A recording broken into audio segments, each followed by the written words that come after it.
Hello மக்களே, welcome back to our channel Bigg Boss season 9. இன்னைக்கான promo one release ஆயிடுச்சு மக்களே. இந்த ப்ரோமோ ஒன்ல இந்த வாரத்துக்கான வீக்லி டாஸ்க பத்தி அதெல்லாம் ஒரு இன்டர் கொடுப்பாங்க அப்படின்னு பார்த்தா மறுபடியும் பழைய புராணமான சாண்ட்ரா கதை எடுத்து வந்து பேசுறாங்க.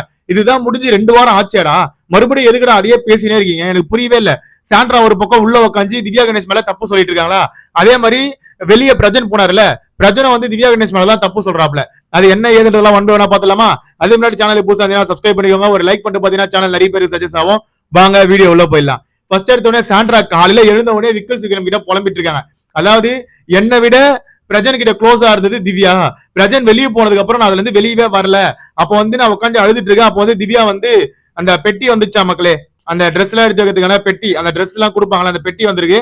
சோ அந்த பெட்டி வந்த உடனே என் கப்போர்டு, 2 பேரும் ஒரே கப்போர்ட் யூஸ் பண்றோம், அந்த கப்போர்டை ஓபன் பண்ணி நான் துணி வைக்கணும், உன் துணியை ஓரமா வை அப்படின்னா அப்ப எனக்கு எப்படி இருக்கும் அப்படின்ற மாதிரி நம்ம சாண்ட்ரா வந்து கேக்குறாங்க.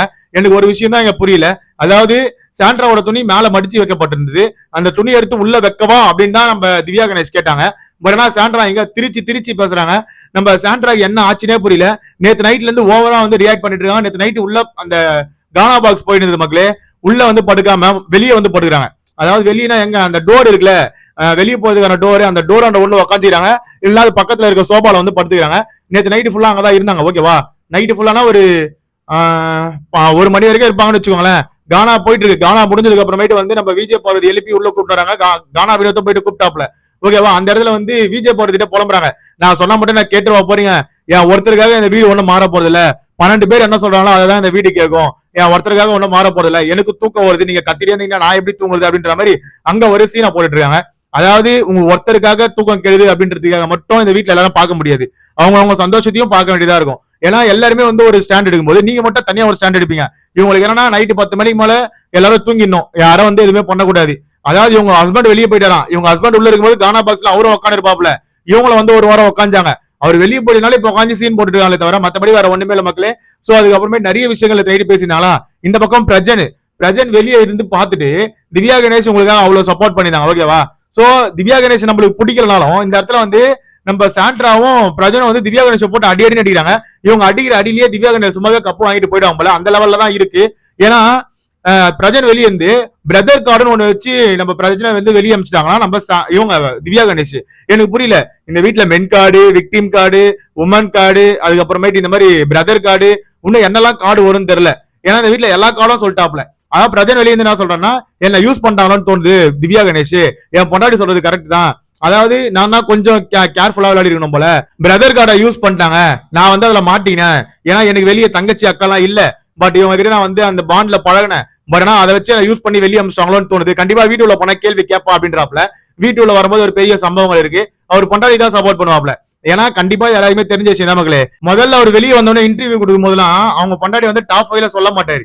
பட் ஆனா இப்போ வந்து உள்ள போயிட்டு இந்த மாதிரி என் பொண்டாட்டி வந்து அட்வைஸ் எல்லாம் பண்ணுவேன், அந்த ஃபேமிலி ரவுண்ட்ல உள்ள போயிட்டு அட்வைஸ் பண்ணி அவ வந்து மறுபடியும் கேம் பழையபடி எடுத்துட்டு வந்து அவ டாப் 5 உள்ள கண்டிப்பா வருவா அப்படின்றாப்ல.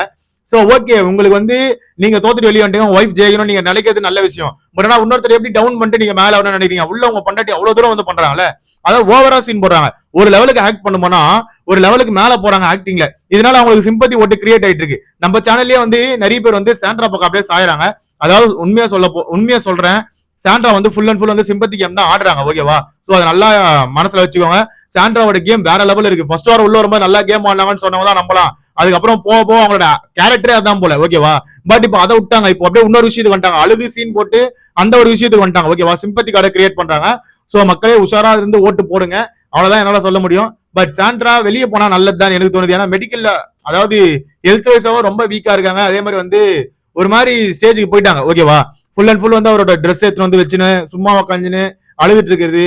யாராவது ஒருத்தர் எதனா ஒன்று சொல்லிட்டாங்கன்னா ஏத்துக்க முடியல. முதல்லாம் போல்டா இருப்பாங்க, பட் இப்போ போக ரொம்ப வீக்கா ஆகிறாங்க. ஓகேவா, அந்த ட்ரெஸ் எதுக்கு எடுத்துட்டு வந்து வைக்கிறான்னு தெரியல. ஃபர்ஸ்ட் ஒரு 2 நாள் 3 நாள் இருந்தா ஓகே, அவர் போய் 2 வாரம் ஆகுது, இன்னும் அந்த ட்ரெஸ் எடுத்துட்டு வந்து வச்சு கேட்டா வந்து என்ன தெரியுமா சொல்லுவாங்க, ட்ரூவா லவ் பண்ணிட்டாங்க. அதனாலதான் ஏங்க அவர் வெளியே போற உங்களுக்கு தெரியலங்க. வீட்டுல வரும்போதே வந்து 2 பேர்ல யாராவது தெரியும் எப்ப இருந்தாலும் வெளியே போய் தான் ஆகணும் அப்படின்ட்டு தெரிஞ்ச ஏங்க இவ்வளவு வந்து சீன் போறீங்க, எனக்கு புரியலையே. கேம் விட்டு தாங்க வெளியே போயிருக்காரு, வெளியே போயிட்டு உங்க குழந்தை உங்க வீட்டுல இருக்கவங்களா பாத்துக்கு தான் போறாப்ல.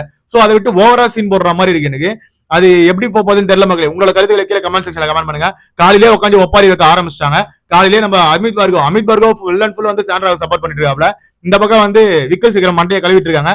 அதாவது அந்த Dress இருக்கு பாத்தீங்களா, அந்த Dress எடுத்து வச்சிடவா அப்படின்னு கேட்டதுக்கு நைட்டு அப்படி பேய் மாதிரி கத்திட்டு இங்க வந்து அதே நான் வந்து நல்லவங்க நல்ல விஷயத்துக்காக தான் பண்ணேன் அப்படின்ற மாதிரி சொல்றாங்க.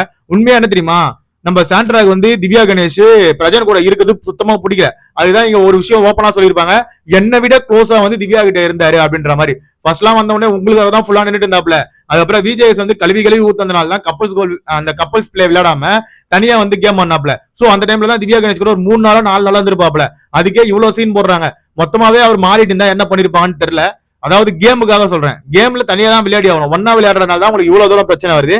சோ பொறுத்திருந்து பாப்பா மக்களே. கண்டிப்பா ஃபேமிலி ரவுண்ட் வரைக்கும் நம்ம சாண்ட்ரா அவர்கள் வீட்டுல இருந்தாங்கன்னா கண்டிப்பா வந்து இந்த பக்கம் வந்து பிரச்சனை உள்ள வருவாப்ல. உள்ள வந்து சரியான சம்பவங்கள் இருக்கும்னு நினைக்கிறேன். அதனால வந்து வீட்டுல ஹவுஸ் மேட்ச்குள்ள ஒரு பெரிய சண்டை வர போகுதுன்னு நினைக்கிறேன். நேத்து ஆல்ரெடி கனி உட்காந்து ஒரு பக்கம் அழுதுட்டு இருந்தாங்க. சோ அதெல்லாம் அடுத்த வீடியோல சொல்றேன், ஓகேவா? அதுவும் சாண்ட்ராவால தான். சோ இந்த மாதிரி சாண்ட்ராவால இந்த வீட்டுல நிறைய பிரச்சனைகள் வரதுக்கு வாய்ப்பு இருக்கு. சாண்ட்ரா மெடிக்கல் வைஸ்ல ரொம்ப வீக்கா இருக்காங்க.